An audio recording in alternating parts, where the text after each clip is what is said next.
My life, as I understood it, was a study in precision.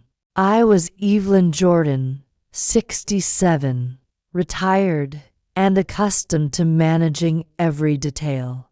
A trait honed over for decades as a master jeweler.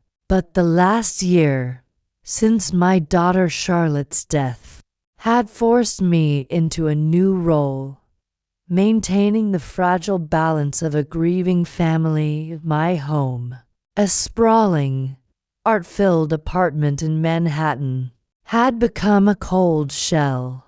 I shared it with my son-in-law, Marcus, a man whose charm felt as fabricated as cubic zirconia, and my 12-year-old granddaughter, Lila. Lila was my heart, but she was quieter now, a small ship sailing on a sea of unspoken grief. The evening began with a lie. Marcus, sharp and polished in his traveler's suit, announced an emergency business trip to London. 3 days, he said, offering a curt, professional kiss on my cheek. I'll handle this critical deal, and then our future will be secure. I remember the casual ease of his deception. We drove to JFK, the city lights blurring into streaks of cold yellow and white. When we pulled up to the curb, Marcus retrieved his luggage, not his usual smart, aluminum carry-on, but an old, canvas duffel bag. A minor detail, yet it registered in my precise mind as a fracture in his perfect routine. I turned to Lila, who sat rigidly in the back seat. I leaned in to give her a kiss goodbye, expecting the usual solemn embrace. Instead, her small fingers locked onto my wrist with a desperate, shocking strength. Her voice, usually soft as silk, was a ragged whisper against my ear. "Grandma, please don't go home tonight. He's not really leaving, and he's planning something." I heard them talking. The terror in her eyes was not the fear of a child. It was the raw, paralyzing fear of an adult who understands danger. It instantly dissolved all my years of doubt about Marcus. I saw it all. The lies, the coldness, the rushed goodbyes all pointed to a single, devastating truth. I pulled back, my smile fixed and steady. A masterpiece of maternal control. "Have a safe trip, Marcus," I called out, my voice betraying nothing. Marcus simply nodded, adjusted his watch, and walked away from us. He never looked back. He didn't spare a glance for his daughter. He was walking toward a sinister objective, not a flight gate. I got back into the car, my hands gripping the steering wheel. I could not, would not, return to that apartment, not while the air conditioning in the passenger seat was still cold from his presence. I drove out of the airport maze, not towards Manhattan, but onto a deserted service road heading far north. "Lila," I said, my voice barely above a whisper, "tell me everything." Who was he talking to? A man on the phone, Grandma. He kept talking about a document and a locked drawer. Her voice was laced with guilt. He said he needed to make sure you signed it quickly, tomorrow morning, before anyone realized the notification had been sent.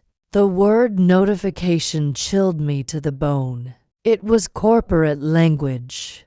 Marcus wasn't planning a simple accident. He was planning a calculated, time-sensitive legal maneuver. He needed my signature to release something of great value, something that would be blocked once a certain notification was processed. I drove until the streetlights disappeared, settling on a rundown, cash-only motel far from the city. We paid in cash, registered under a forgotten maiden name, and shut down my traceable cell phone. The matriarch was off the grid in the sterile silence of the motel room. I looked at Lila. My little savior. What else did you hear about that locked drawer? Lila looked up, her gaze steady.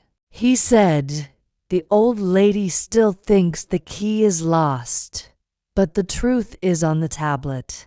I just need one more signature, and then the whole estate is clear. The tablet, the locked drawer, the signature, this date. The pieces of the puzzle were terrifyingly clear. Marcus wasn't just after the apartment. He was after Charlotte's entire fortune, and I was the final, living obstacle. I settled Lila into the bed. Sleep now, darling. Your father thinks you're just a child, but you are a matriarch in the making. You have saved us both. I sat in the dark, the fear slowly hardening into a cold, diamond-like resolve. Marcus believed he had eliminated his first obstacle by leaving me ignorant. He was wrong. The game had begun, and he had underestimated his opponent.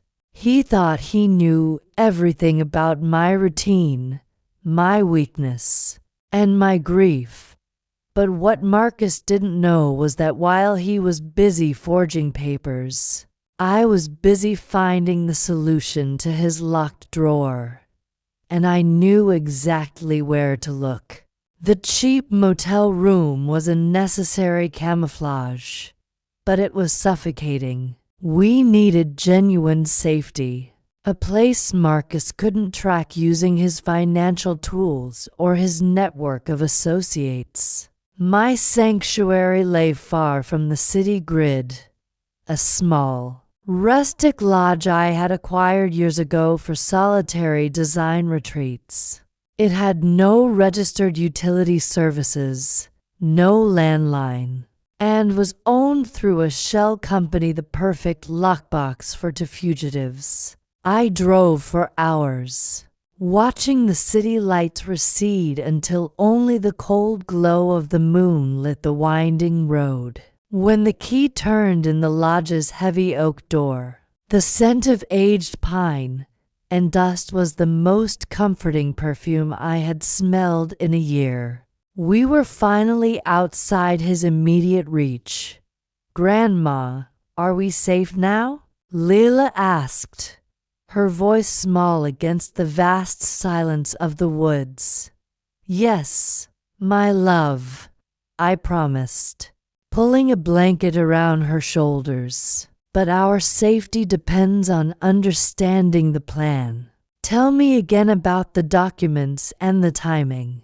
"You said tomorrow morning and a notification." Lila sat at the wooden table, her eyes clear despite the exhaustion. She was a witness, a survivor, and my only ally.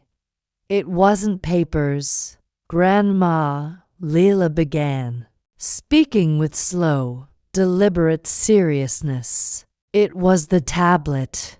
Dad had it locked inside your mother's desk.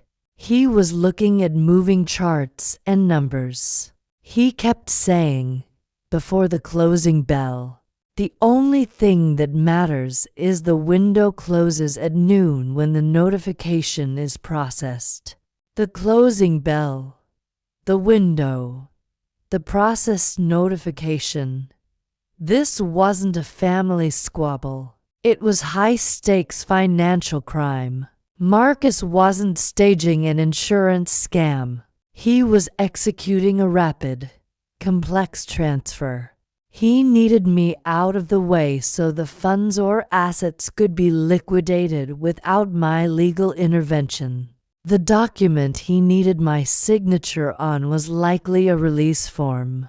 Transferring all control before the bank or the estate lawyer could flag the transfer. The danger wasn't a physical accident. The danger was legal finality. I activated my old satellite phone.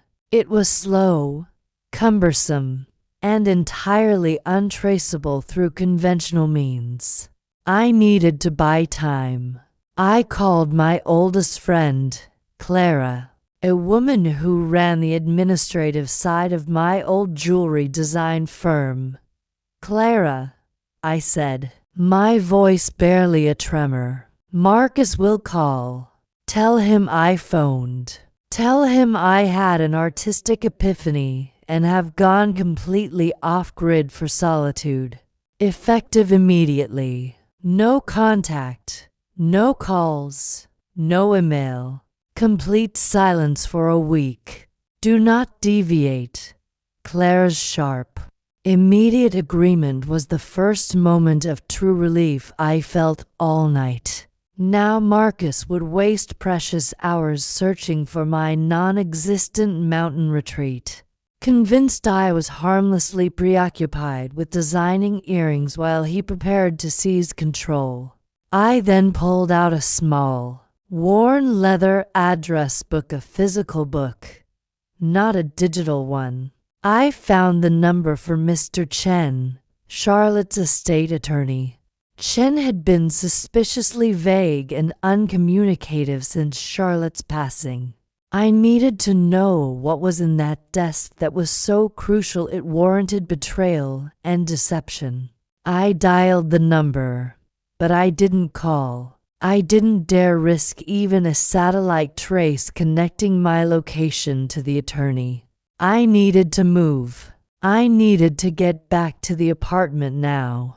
Marcus would be focused on preparing for the closing bell, assuming I was miles away in artistic solitude. He would be heading to the only thing that stood between him and the entire Jordan estate. The locked desk. I looked at my hand, the matriarch's hand, aged but steady. Marcus thought the key was simply lost. But the key to this entire scheme, the key to unlocking the truth and stopping him, was not a physical object at all. It was a secret rooted deep in the past, a legacy of foresight left to me by my late husband. I had to return to the heart of the danger to activate the failsafe. The chill of the cabin night was a sharp contrast to the silent inferno raging in my mind. Marcus was a predator with a deadline, and I was his intended prey. But what he calculated in dollars and minutes, he failed to calculate in history and loyalty. He knew nothing of the matriarch's secret. My late husband, Charles, was an architect of legacies, a man whose prudence was often mistaken for eccentricity. Years ago, he had commissioned that antique oak desk for Charlotte's study, the one with the locked drawer. That Marcus obsessed over.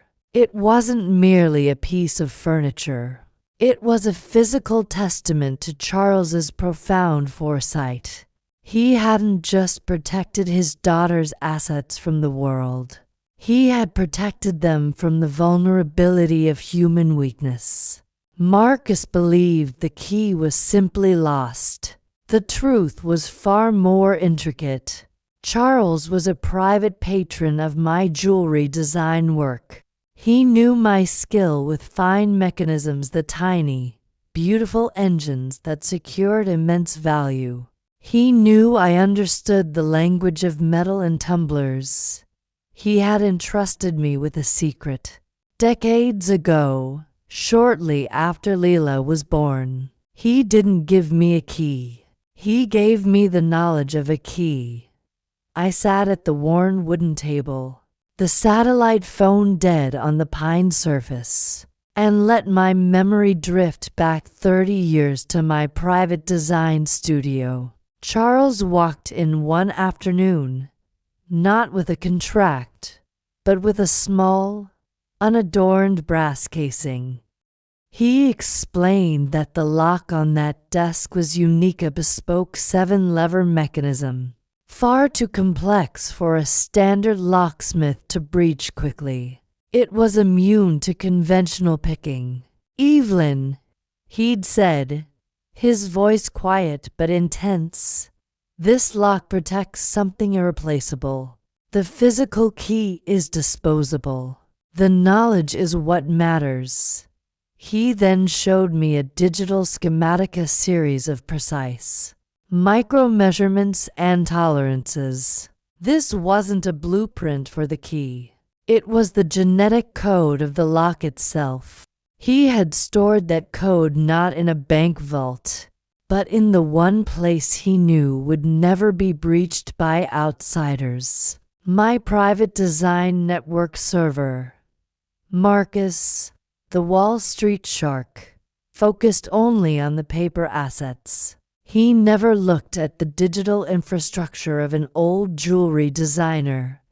I retrieved my old, rugged laptop, another piece of secure, obsolete technology Marcus had scoffed at. I connected it to the satellite phone for a painfully slow, secure connection.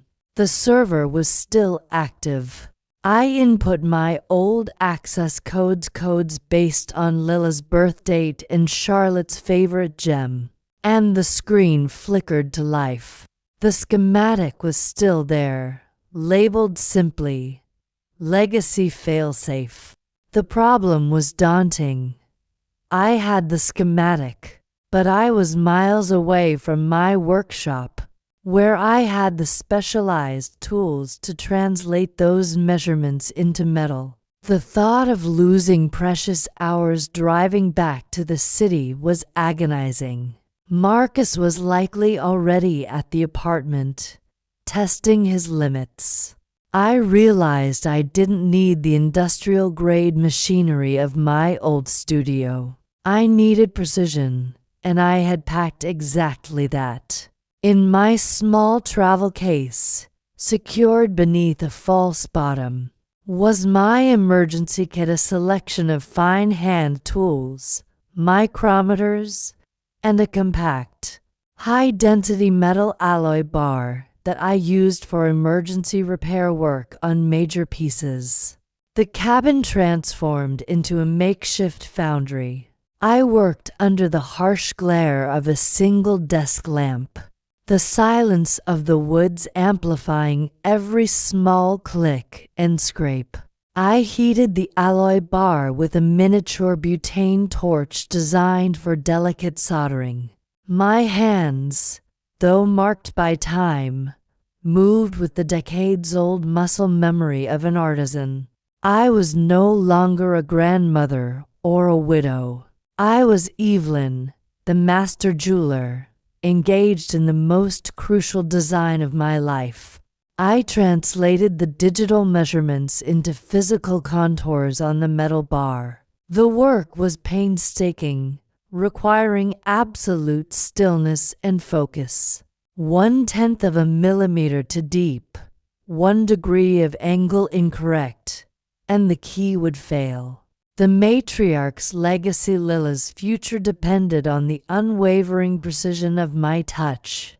Outside, the first faint light of dawn was beginning to pierce the eastern horizon. The market opening was only hours away. The pressure was a physical weight on my chest. But the sight of Lila sleeping peacefully in the next room fueled my focus. I was not doing this for revenge. I was doing this for protection. Finally, after what felt like an eternity, the piece was complete. I held the finished key in my hand. It was raw, unpolished, and bore no resemblance to the elegant skeleton key Charles had once described. It was a crude instrument of justice, crafted from necessity and skill. This was the true legacy Charles had left, not the money, but the means to protect it. Marcus thought a lost key meant an insurmountable obstacle. He failed to understand that the matriarch possessed the knowledge to reforge reality itself. My next call was critical. I couldn't risk the police without definitive proof that wasn't just my word against his. I needed a legal witness. I took another immense risk and reactivated my city cell phone for a mere 60 seconds. I sent a single, encrypted text message to Mr. Chen, Charlotte's estate attorney, using an old, prearranged code word we had established years ago. When dealing with highly sensitive client matters, the code was simple. Legacy failsafe activated. Meet me at the asset immediately. I disconnected the phone, shattering it physically just to eliminate any lingering trace. Now, Mr. Chen would be in motion. He would be heading to the apartment the asset to meet me. Marcus would soon have two problems: an unexpected matriarch and an unexpected lawyer. I looked at Lila one last time. She was still asleep, her face serene. I wrote a short, simple note. Lila, I am completing the most important work of my life. Stay here. Do not leave the lodge for any reason. I tucked the note under her pillow, placed the satellite phone next to her, and armed myself with my newly created key. The drive back to the city was a blur of speed and focused aggression. Every billboard, every passing car, was a distraction I fiercely ignored. The sun was fully up now, a blinding orb over the skyscrapers. The market opening was imminent. My mind cataloged the risks. Marcus was likely already at the apartment, perhaps even inside the study, testing the lock. If he realized I was coming, the confrontation would be immediate and dangerous. But I had the advantage of surprise. He expected me to be lost in the woods, not armed with the key to his entire future. I knew the exact moment the notification would be processed: 9:45 a.m. Eastern Time. Marcus had approximately 1 hour to liquidate or transfer what he needed. My job was not just to open the drawer. It was to stop the timer.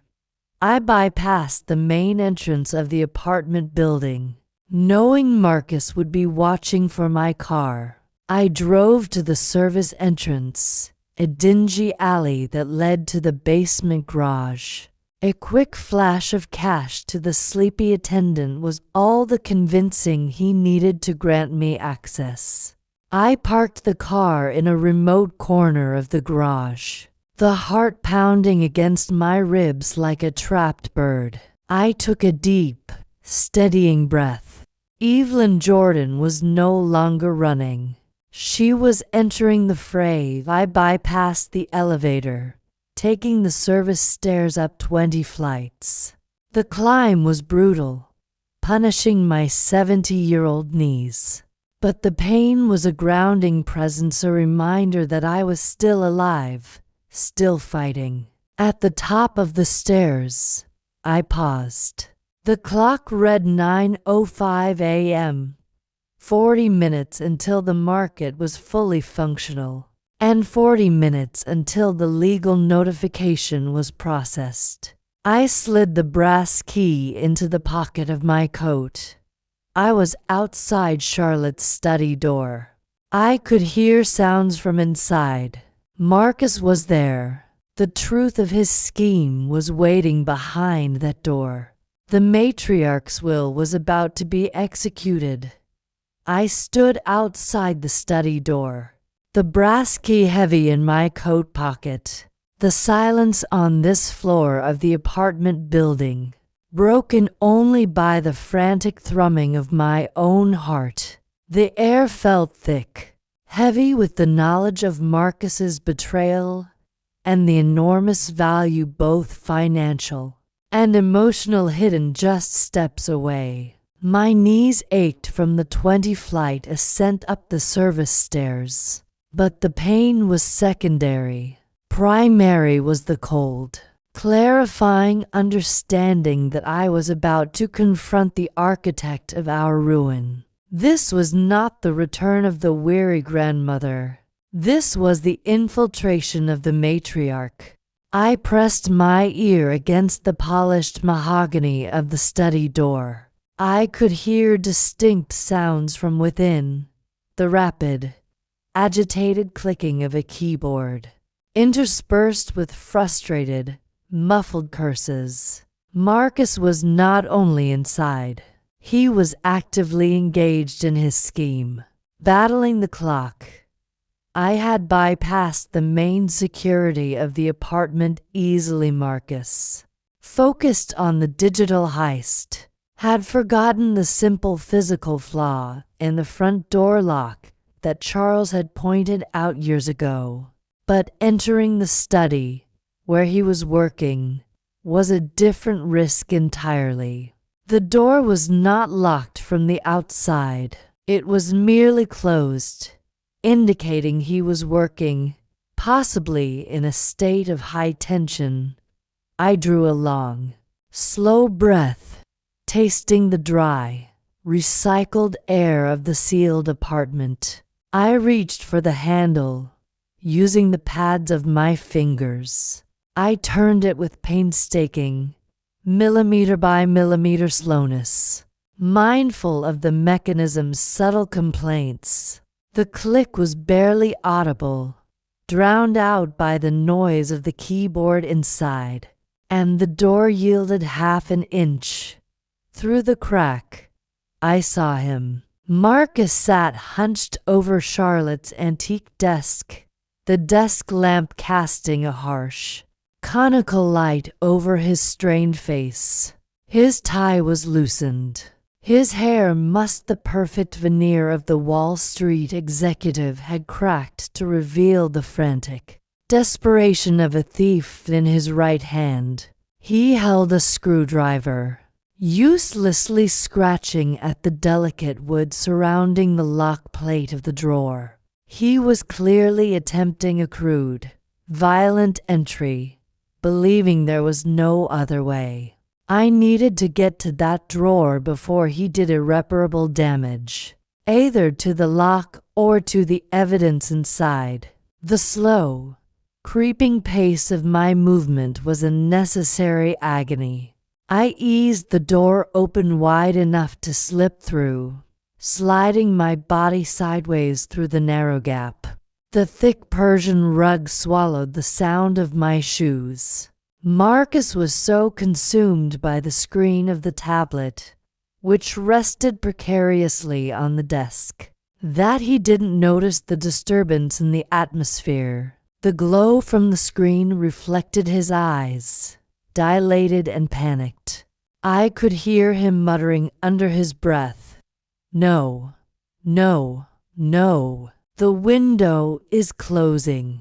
Why is Chen not confirming the transfer?" He smashed his fist against the useless drawer, ignoring the pain. The damn lock. I moved like smoke across the study floor. The study was large, lined with bookcases filled with law volumes that Marcus never read. My path took me along the periphery, hugging the shadowed bookcases. Every step was calculated, avoiding the loose parquet floorboard near the reading chair that always announced a visitor. I focused on my breathing. Inhale confidence, exhale fear. I had to reach the desk, which was positioned in the center of the room, facing the window. Marcus's back was completely to me, his attention glued to the urgent, flashing data on the screen. I was only 6 steps away when his phone buzzed violently on the desk beside the tablet. The sudden noise made him jump, Yes? Marcus hissed into the phone, his voice tight with frustration. Chen, where are you? The clock is running. You said you were handling the final step.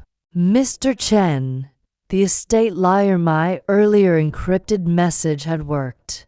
Chen was acting as my unexpected, early distraction. He was likely at the apartment building lobby right now, calling Marcus to announce his arrival, demanding entry. Marcus was now completely consumed by the confrontation on the phone, turning his body slightly away from the desk in agitation. This was my window. I closed the final 6 feet with deliberate speed, silently pulling the brass key from my pocket. I stood directly behind him, close enough to feel the heat radiating from his tense shoulders. I could see the screen clearly now. Complex financial software, red flashing warnings, and a large button marked Execute Sale. The time on the screen read 9:28 a.m. 17 minutes left until the critical legal notification was processed. I did not speak. Speech was unnecessary and would only invite violence. My actions needed to be swift, surgical, and final. Marcus, still arguing furiously with Chen on the phone. I don't care about the formalities. I just need the funds released. Shoved the useless screwdriver into the drawer's keyhole one last time in a gesture of pure rage. As he did so, I slid my right hand down, inserted the Matriarch's master key into the lock plate, and with a soft, decisive click that was louder to my ears than a gunshot, I turned the lock. The sound of the mechanism yielding was instantaneous and absolute. Marcus froze mid-sentence. He slowly lowered the phone, his breathing ragged. He hadn't seen me, but he had felt the subtle vibration, the mechanical surrender of the lock he had been struggling with for the past hour. He slowly turned his head, and his eyes met mine. The realization that washed over his face was a terrifying symphony of shock, betrayal, and naked fear. The fear was the most satisfying part. The thief had been caught, not by an alarm, but by the quiet click of a perfectly designed lock. Evelyn, he whispered, his voice disintegrating into dust. He looked from my face down to the drawer handle, then to the slender, crude brass key still turning in my hand.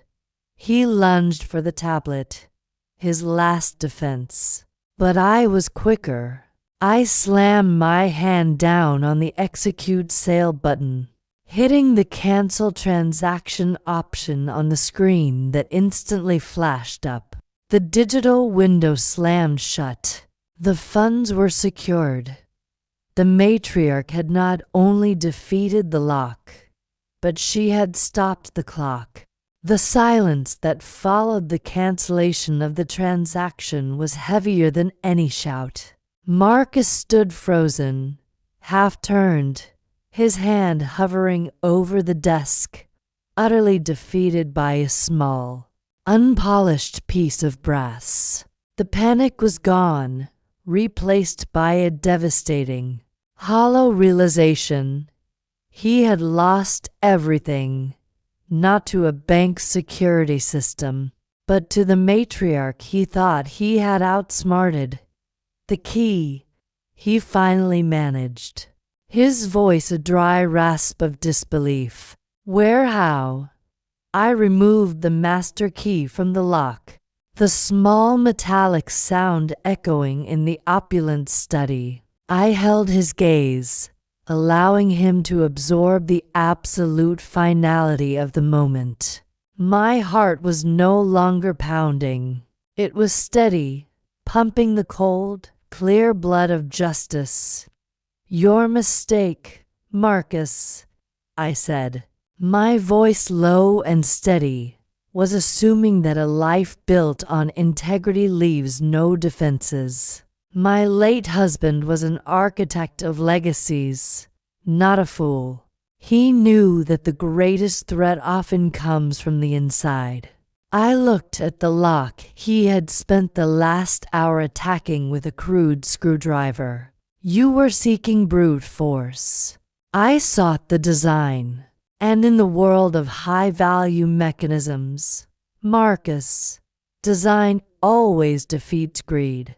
He took a stumbling step back, his eyes darting frantically towards the door, then back to the desk. He knew Mr. Chen, the estate attorney, would be arriving momentarily, summoned by my coded message.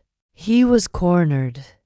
"It doesn't matter," he stammered, his executive composure completely shattered. "You stopped the transfer, but the document, the authorization is still in there. I just need that one piece of paper, and I can undo the cancellation." He reached for the drawer handle again, desperation lending him a sudden surge of physical energy. I did not move. I simply gestured toward the lock with the brass key. "Go ahead, Marcus," I invited him, my voice dangerously calm. "Open it. I already have what I need, but you will finally see what you tried to steal." With a defeated groan, Marcus yanked the drawer open. It didn't contain bundles of cash, or jewelry, or any immediate financial asset he expected. It contained 3 items, laid out with surgical neatness. The first was a small, high-capacity digital tablet, which Marcus snatched instantly, his fingers flying across the screen, searching for the files he desperately sought. He found the finance dashboard, the one he had just used, now displaying the grim, unchanging red notification: "Transfer cancelled. Legal freeze in effect." He threw the tablet down in disgust. The second item was an elegant, leather-bound journal. It was Charlotte's handwriting, dated from the last 6 months of her life. Marcus ignored it completely. He was blind to anything that didn't have a $sign attached. The third item was a simple, sealed legal envelope, thicker than standard paper, addressed to me, Evelyn Jordan, to be opened only upon suspicion of duress. I picked up the envelope before Marcus could touch it. I broke the wax seal, and the paper inside slid into my hand. "You wanted the document, Marcus?" I asked, my gaze steady. "This is the true Matriarch's will, the one Charlotte completed 1 week before she died." Knowing the complexities of human nature, I began to read, my voice ringing with a formal clarity that silenced his desperate breathing. It states here, "Marcus, that upon Charlotte's death, the entire estate, the apartment, the investment portfolio, the primary trust fund was immediately transferred into a single entity, called the Jordan Lila Legacy Protection Trust LLPT." Marcus finally looked up, his eyes widening with comprehension and horror. "Trust, but I was named the executor. I control the trust. You were named the administrator for operational expenses and Lila's care, Marcus." I corrected him, holding the document higher. "But the legal guardian and trustee, the sole individual with the power to liquidate, divest, or sell any major asset, is me, Evelyn Jordan. And here is the crucial clause. Marcus. Charlotte foresaw your ambition. The document states that if the administrator, that's you, attempts any unauthorized transfer, sale, or liquidation of over 5% of the portfolio's value without the trustee's explicit, documented consent, it triggers the LLPT's contingency clause. I allowed the silence to hang in the air, letting the weight of the word contingency settle over his crumbling world. The contingency clause, I continued, emphasizing each word with clinical precision, immediately revokes your administrative authority, terminates your tenancy in this apartment, and transfers full, unchallengeable control of the entire LLPT, including Lila's immediate guardianship, to the matriarch. That's me, Marcus. It takes effect the moment the system processes the notification of the unauthorized attempt. Marcus's mouth opened, but no sound came out. He stared at the screen of the abandoned tablet, where the red legal freeze in effect notification still glowed. He finally understood the genius of Charles and the foresight of his late wife. The notification that Lila had overheard wasn't about me signing a document. It was the system notification that would be generated when his illegal transfer attempt was logged. He was rushing to sell everything before the bank could send that flag.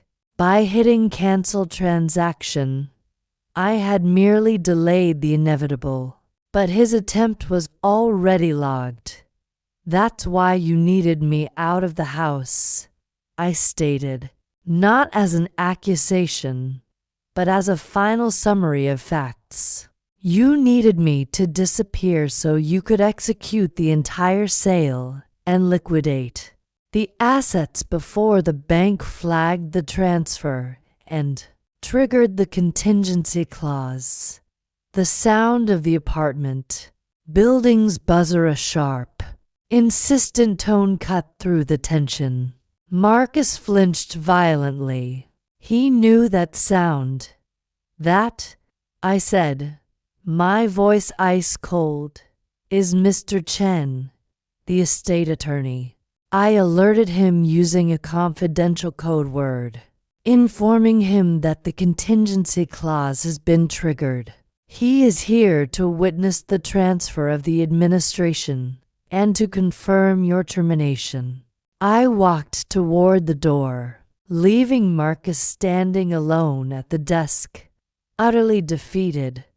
This is not just your financial end, Marcus, I said, pausing at the threshold.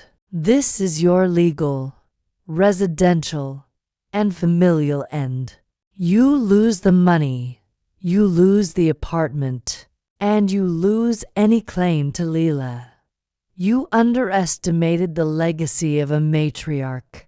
I let the insistent buzz of the apartment intercom ring a second time, a jarring counterpoint to the defeated silence radiating from Marcus. He was still standing by the antique desk, looking at the now empty keyhole, utterly consumed by the knowledge of his failure. When I finally answered the intercom, my voice was measured and cold. Mr. Chen? Please come up. The matriarch's will is being executed immediately. I turned back to Marcus, whose face had gone pale, realizing the irrevocable finality of the attorney's imminent arrival. The time for whispering had ended. You called him, Marcus breathed, shaking his head slowly. You think a lawyer can stop me? I'll claim duress. I'll claim you're senile. I'll get an injunction. You will claim nothing, Marcus, I replied, folding the contingency clause document and placing it deliberately on the desk. You will simply witness the legal consequence of your own avarice. Before Mr. Chen arrives, you need to understand the true design of Charlotte's protection, the design you foolishly mistook for a weakness. I picked up the leather-bound journal, the item Marcus had previously ignored.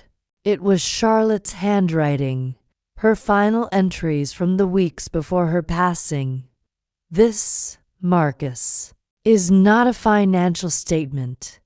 This is a testament to the fact that your own wife knew you better than you knew yourself. I opened the journal to a marked page.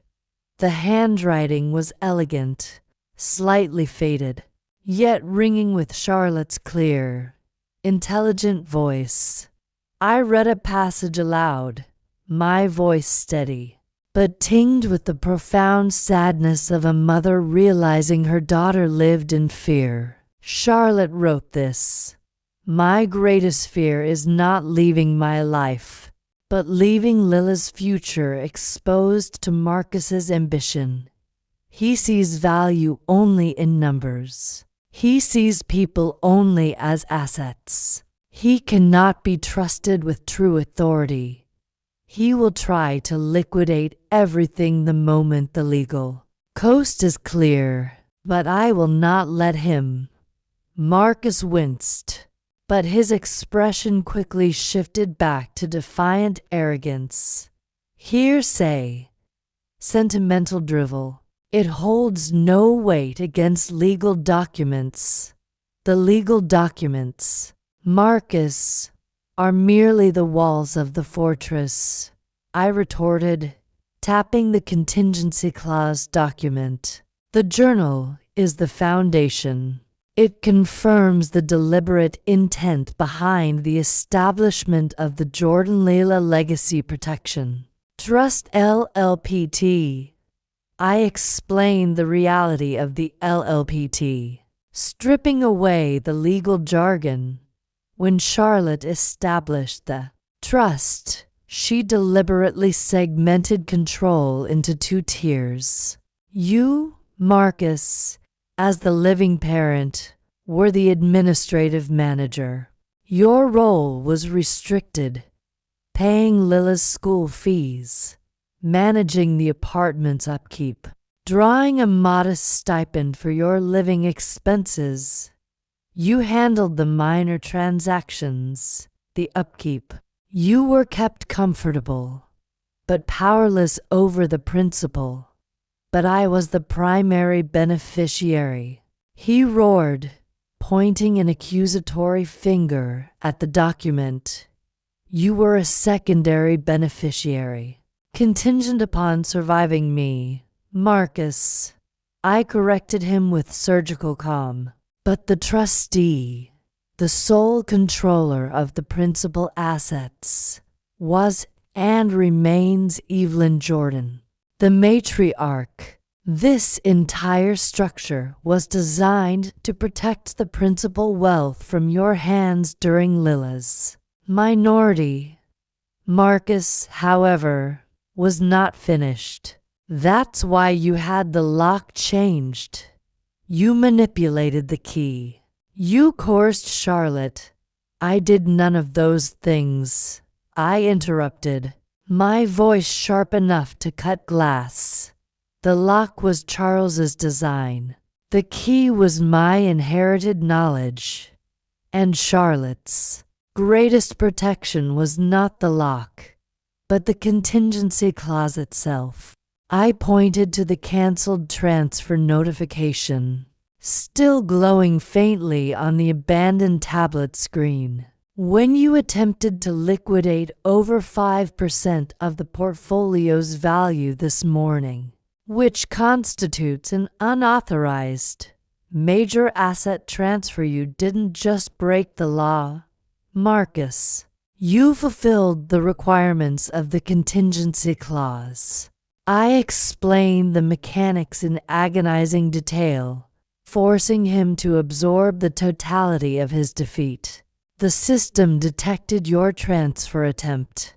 That action generated the notification Lila overheard. The moment that notification was logged, the contingency clause was triggered automatically and irrevocably, effective immediately. I summarized. The trust is restructured. Your role as administrative manager is terminated. Your secondary beneficiary status is nullified due to attempted financial fraud against the trust. You forfeit your tenancy in this apartment. Your rights to manage Lila's finances or guardianship are legally extinguished. You lose everything. The sound of footsteps approaching the study door slow, measured, confident footsteps announced Mr. Chen's arrival. Marcus looked up, his face a desolate portrait of a man who had sacrificed everything for nothing. He lunged for the contingency clause document, his hands shaking, desperate to rip the evidence apart.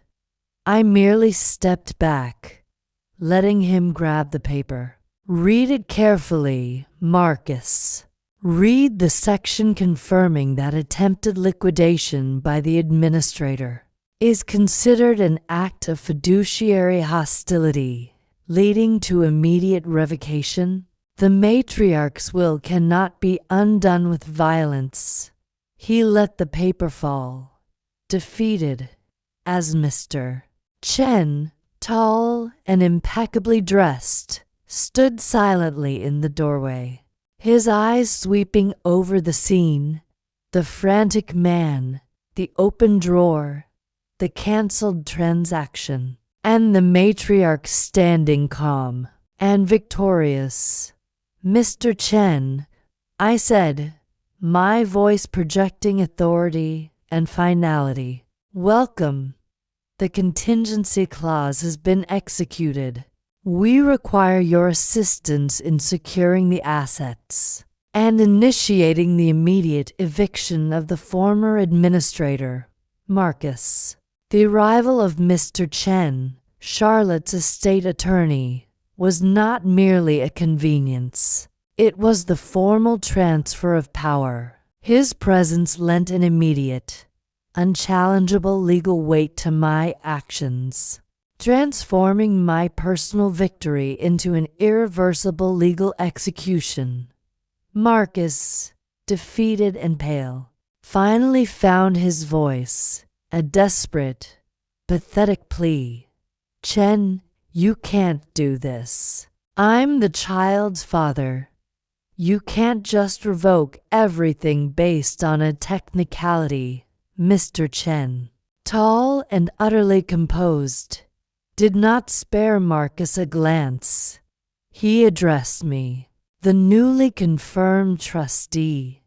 Evelyn, the firm requires confirmation that you initiated the legacy failsafe activated protocol and that the unauthorized major transaction attempt occurred. I confirm both, I stated, handing him the contingency clause document and pointing to the abandoned tablet displaying the transfer cancelled warning.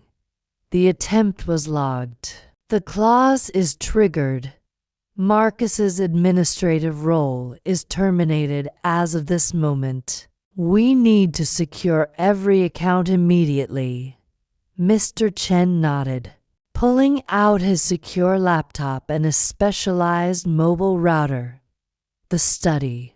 Minutes ago, the site of Marcus's clandestine betrayal was instantly converted into a legal war room. Marcus, Mr. Chen said, finally looking at him with professional disinterest.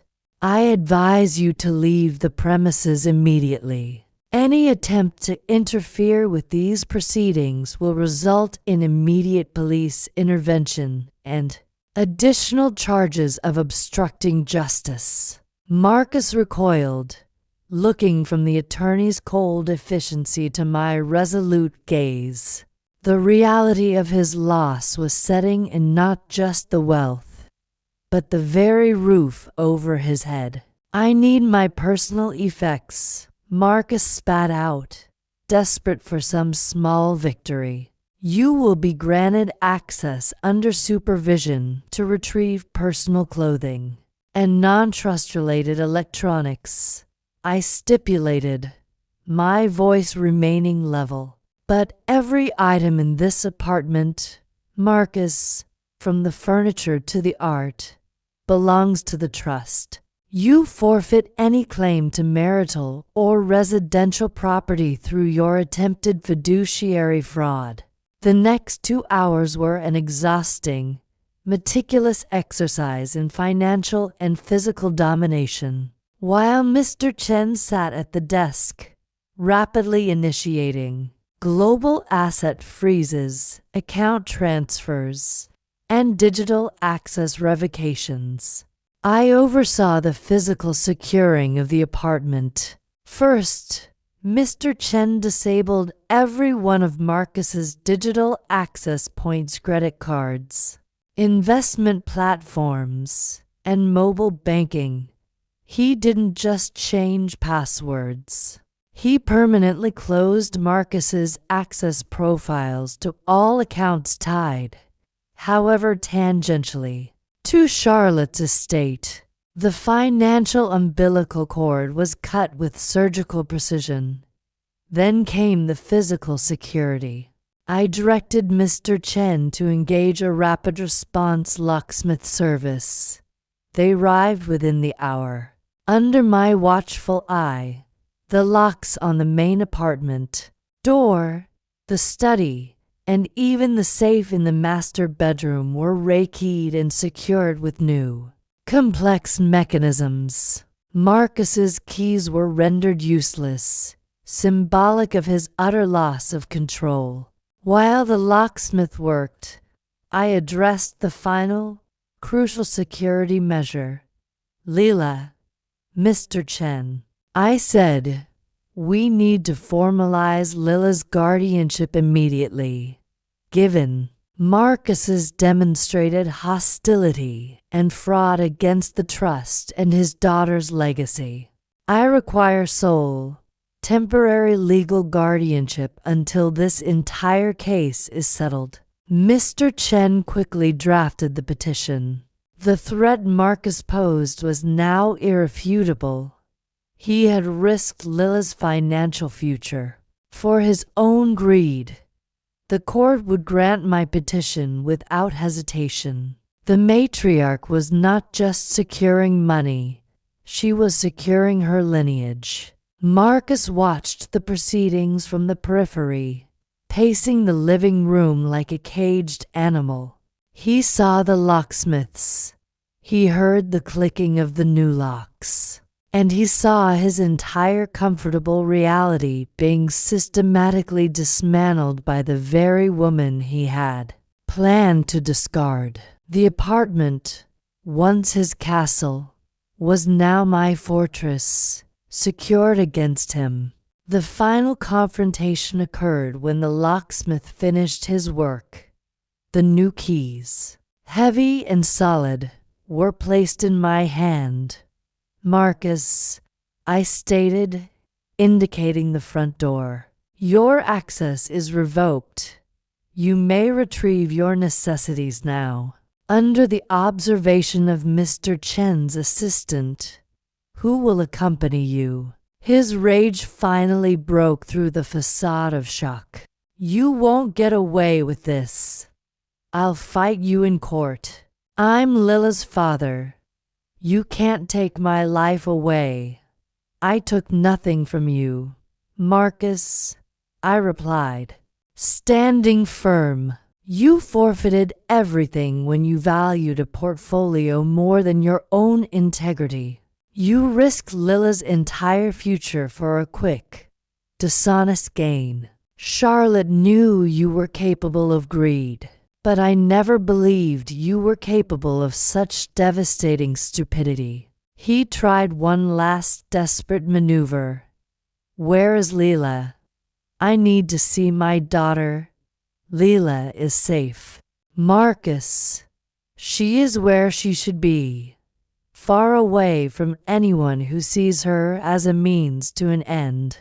You may see her only through legally mandated, supervised visitation, pending the court's review of your recent criminal actions.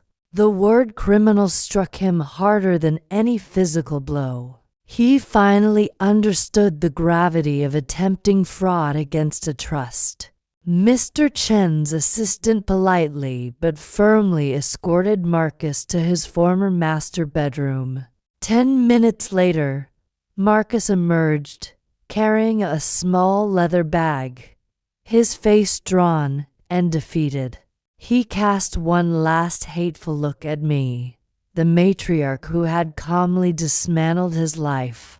"Goodbye, Marcus," I said, my voice empty of malice, only finality. "May you find solace in the knowledge that you secured your freedom, the freedom from having to pretend to be a decent man." I watched as the door closed behind him, the sound of the new lock clicking into place echoing through the silent apartment.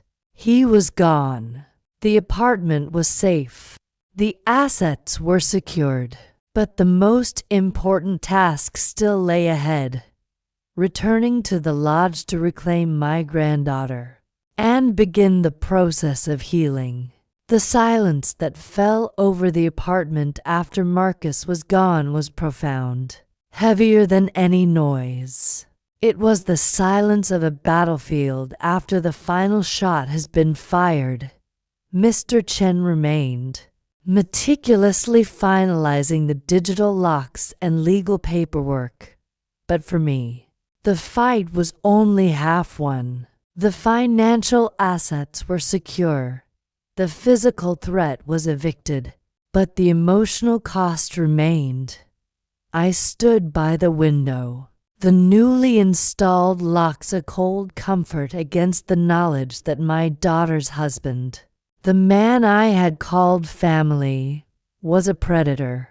I watched the street below, waiting, knowing that Marcus was not a man who accepted defeat quietly. He was a rat driven into a corner, and a cornered rat is capable of unpredictable, desperate acts. Mr. Chen packed his laptop, his face registering professional satisfaction. "It is done, Evelyn." Every account is frozen to him. The court injunction for temporary sole guardianship of Lila will be processed first thing tomorrow morning. He has no legal recourse left. He has no legal recourse, Mr. Chen. I corrected him, my gaze fixed on the dense traffic below, searching for a sign of desperation. But Marcus operates outside the law when the stakes are high. He believes in power, not procedure. He knows where Lila is not, but he does not yet know where she is. That small mercy is about to expire. I had to get back to the lodge. Lila was alone, waiting for my promise of safety, and Marcus was likely plotting his next move. As I prepared to leave, the apartment's main line phone, the one Marcus had used moments earlier, rang. The sound was deafening in the silence. It was a private, unlisted number known only to a few. I lifted the receiver. "Hello, hello. You think you won, old woman?" "I didn't win, Marcus. I merely enforced Charlotte's will. Your attempt at theft triggered the consequence you alone created." "Consequence? You left me with nothing. You took my apartment, my access, my daughter. I know what you did. I know about the lodge. I know about the little bolt hole in upstate New York. The blood drained from my face. He knew. My secret, untouchable haven, the place I thought was legally invisible, was compromised. My precise, careful planning had failed due to a simple oversight. His own network.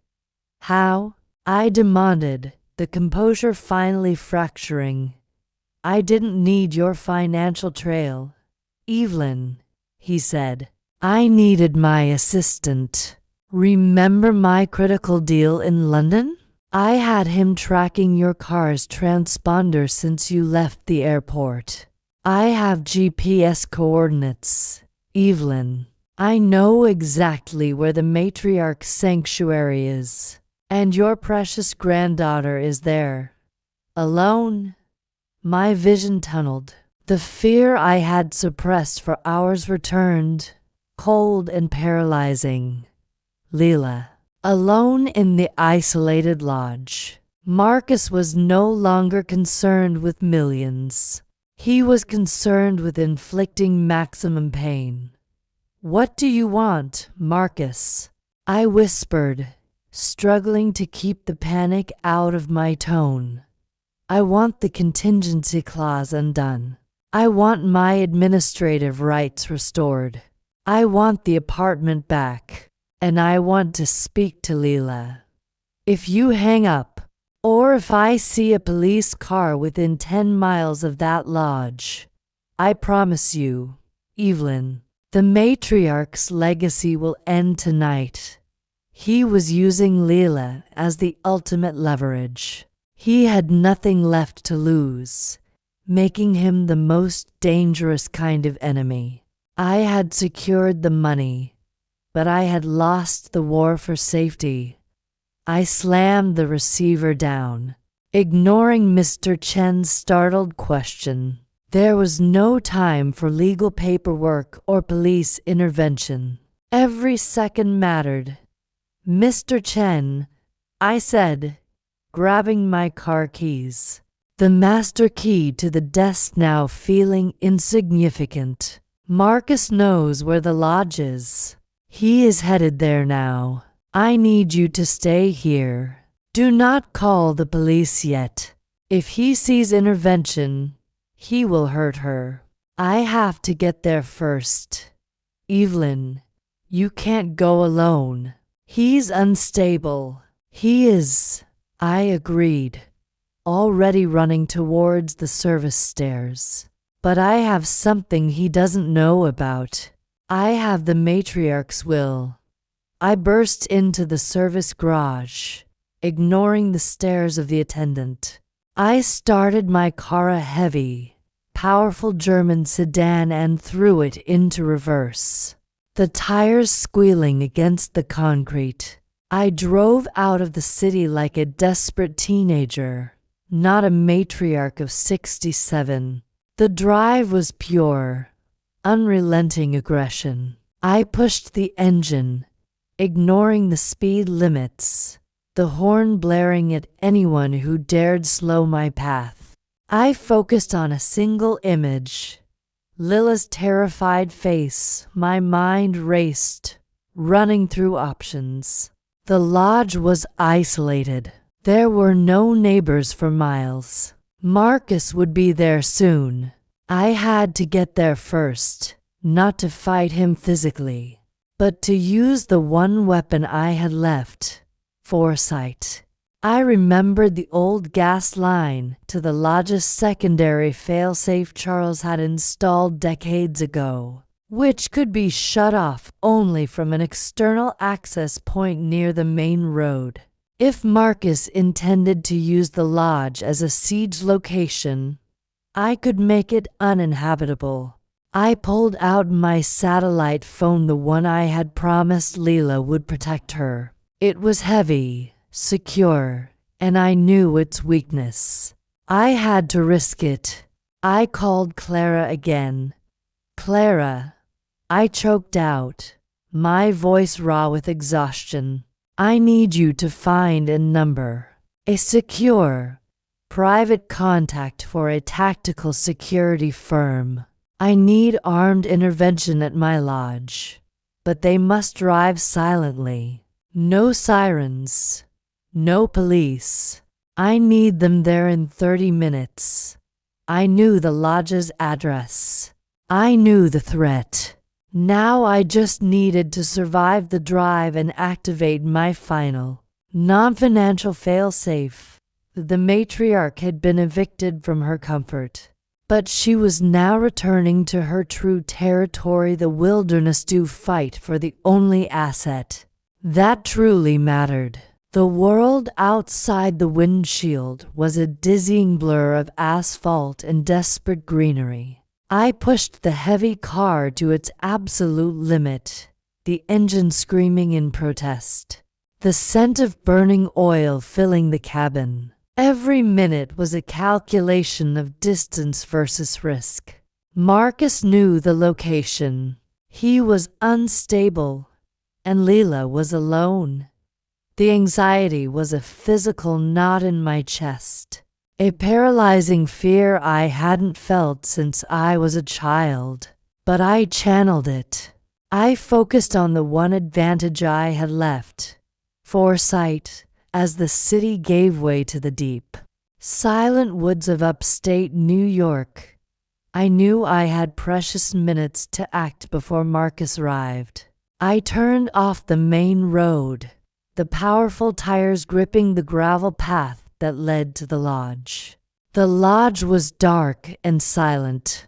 I drove past the main structure, stopping short of the property line, parking the car deep among the pines. I raced to the external access panel, a hidden metal box near the road's edge the gas line failsafe Charles had installed years ago. For fire safety, my fingers, stiff with cold and tension, fumbled with the wrench. I located the main shut-off valve and cranked it hard, hearing the cold metallic clang of the line snapping closed. The lodge was now cut off from all natural gas. If Marcus planned a long siege, or anything worse, he would be met only with cold, empty air. I had neutralized one major threat. I ran back toward the lodge, my lungs burning, just as the sound of an engine, ragged, fast, and familiar, screamed down the gravel road. Marcus had arrived. I froze behind a thick oak tree, watching him. Marcus burst out of his vehicle, a rental car, likely paid for with the last of his usable credit cards. He was disheveled, frantic, and armed not with a gun, but with a heavy, rusty tire iron from the trunk. The sleek executive was gone. Only the cornered animal remained. He ran to the lodge door, slamming his shoulder against the ancient wood, screaming Lila's name. The lodge remained silent. I moved, circling the perimeter, keeping the thick trunks of the pine trees between us. I needed to keep him agitated, focused on the door, and distracted from the arrival of the security team. My satellite phone, hidden in my coat, vibrated softly. It was Clara's security firm contact. ETA 3 minutes. Proceeding silently. Lila. Marcus roared. Open up. It's your father. She's lying to you. I stepped out from the shadows, making my presence known with a deliberate, soft crunch of gravel under my shoe. Marcus spun around, tire iron raised, his eyes wide and wild. When he saw me calm, composed, and utterly alone, his jaw dropped. The weapon dropped slightly. Evelyn, he hissed. You shouldn't be here. Where is the girl? She is safe, I replied, my voice carrying clearly through the crisp forest air. And you, Marcus, are not. Marcus took a stumbling step toward me, his face contorted by fury and desperation. You think this is over? You think those lawyers stop me? I'll burn this place down. I'll take the girl, and you'll never see her again. You brought this on yourself. You brought this on yourself, I repeated, standing perfectly still, letting his rage wash over me. You didn't just try to steal money, Marcus. You tried to erase the legacy of the woman who loved you. You tried to use her child as collateral. That is unforgivable. He lunged forward, the tire iron raised high, not for money, but for the final, ultimate satisfaction of inflicting pain on the matriarch who had exposed him. At that precise moment, a wave of motion hit the clearing. Two silent, dark-clad figures emerged from the tree line behind Marcus, moving with the cold, lethal efficiency of professional security personnel. They didn't announce themselves. They simply moved. Marcus felt the disturbance in the air, but it was too late. Before he could turn, the tire iron was deftly knocked from his grasp. Clattering uselessly on the frozen ground, he was taken down with practiced ease, his screams muffled as he was secured. I did not flinch. I watched the efficient, silent process of justice being delivered. I approached the immobilized man who was now just a failure lying in the dirt, the fear replaced by stunned confusion. You lose. Marcus, I stated, my voice the final judge. You lost the money because you lacked integrity. You lost your freedom because you lacked patience. And you lost your daughter because you lacked love. I pulled out my satellite phone and made one final, crucial call to Mr. Chen. Mr. Chen, the situation is resolved. The subject, Marcus, is secured and being transferred to the local police precinct for processing. Please inform the court that his immediate temporary sole custody has been terminated due to flight and attempted hostile action against the ward. I hung up, watching the security team escort the defeated figure away into the woods. The entire confrontation lasted perhaps 5 minutes, but it felt like the final, exhausting chapter of a decade-long saga. I walked to the lodge door. I inserted the real key, the one I had retrieved earlier, and unlocked the heavy latch. Lila was sitting up in bed, wrapped in the sleeping bag, her face pale but her eyes wide and clear. She hadn't cried. She had listened. "Grandma," she whispered. "He's gone.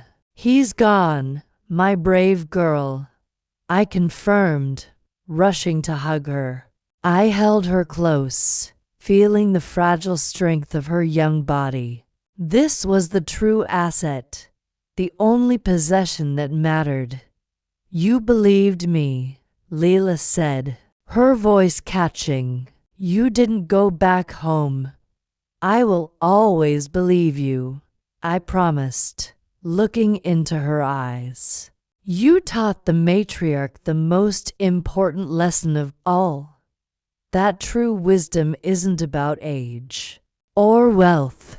It's about listening to the quiet truth, no matter how terrifying it is."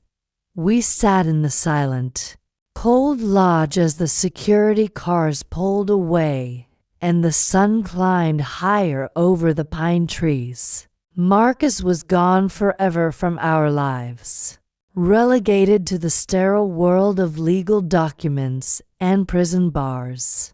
The financial empire was safe. The final showdown was complete. But the matriarch's true journey, the second act of her life, was just beginning.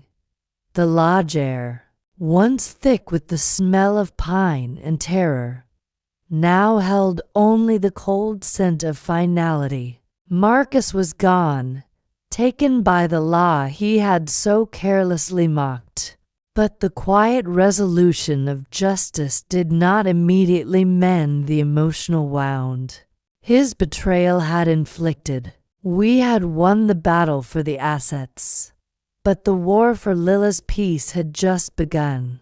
I sat with Lila by the fireplace, wrapped in thick blankets, the small brass key, my weapon of truth, resting heavy on the mantelpiece. She was safe, physically unharmed, but the silent trauma she carried was palpable. She had witnessed her father's collapse, his raw malice, and the violent efficiency of his defeat. "Grandma," Lila whispered, her voice fragile, "will he come back?" That was the emotional hook that anchored this new beginning. The fear wasn't of the money lost. It was the fear of the monster returning. I pulled her close, resting my cheek against her soft hair. "No, my love," I promised, my voice deep with conviction. "He will not. The legal systems your mother and grandfather put in place worked, Lila. He can no longer come near us. He can no longer touch the money, and he can no longer frighten you. He is gone forever from our lives." I needed to transform the cold facts of the trust fund into a comforting reality for her. I spent the morning explaining the legacy protection trust not as a legal weapon, but as an act of love.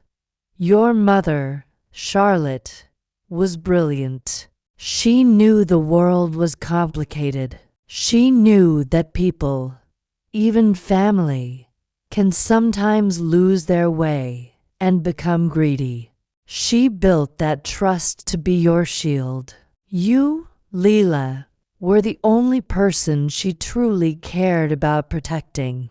You are the center of the matriarch's will. Lila absorbed this, her eyes searching mine for any hint of a lie. Did she know he was bad? She knew he was ambitious, Lila, I corrected gently. And she was wise. She simply ensured that if ambition turned into greed, the family's legacy, your future, would be untouchable. She protected us both. The first few weeks were devoted entirely to healing and establishing a new normal. We left the apartment, the site of too many lies and too much tension, and moved permanently into the lodge. I used funds from the trust to renovate the remote cabin, turning it from a retreat into a warm, safe, and permanent home. The lodge became our fortress of recovery. I surrounded Lila with things that were real, tangible, and built on affection, not deceit. We gardened in the cold, clear soil, baked bread in the old stone oven, and focused on the simple, enduring comforts that Marcus's world of spreadsheets could never replicate. I engaged a therapist for Lila, kind, specialized woman who understood the deep, quiet trauma of betrayal within the family unit. The focus was not on Marcus, but on validating Lila's courage. "You saved us both, Lila," I reminded her, often. "You heard the truth when I was too comfortable to listen. You acted when I was paralyzed by disbelief. You are the strongest person I know." This validation was the core of her healing. I wanted her to carry the memory of her own strength, not the trauma of her father's weakness.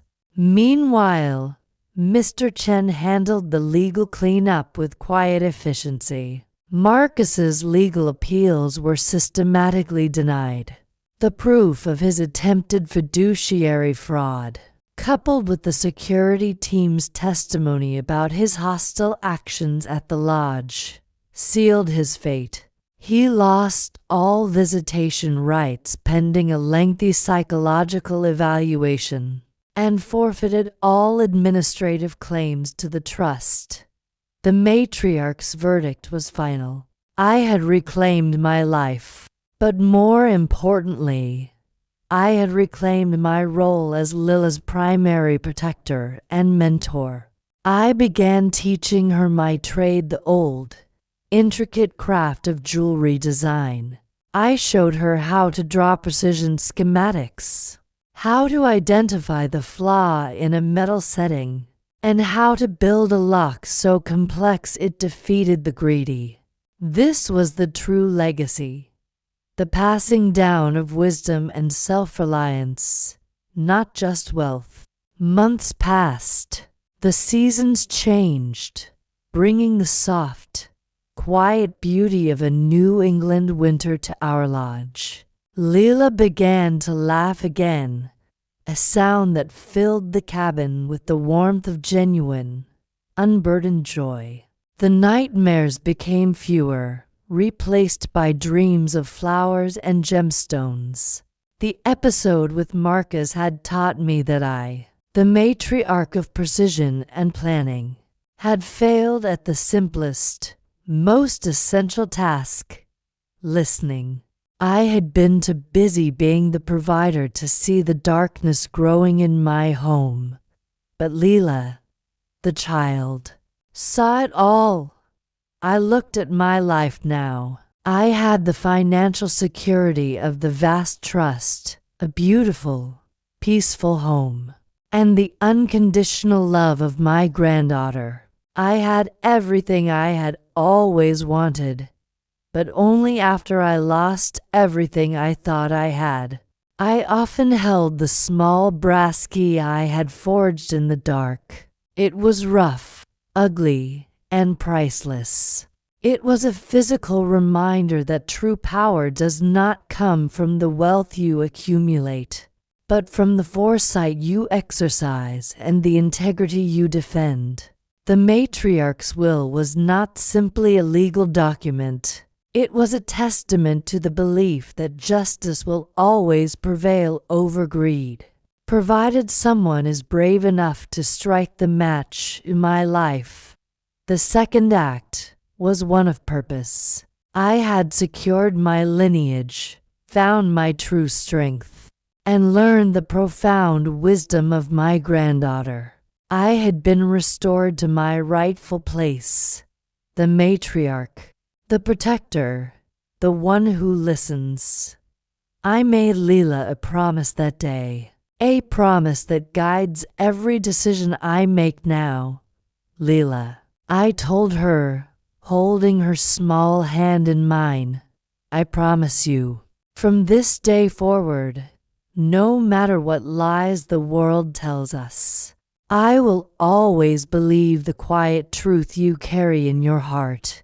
We will always be safe, because we will always listen. That is the true matriarch's will, and it is a legacy that will never be broken.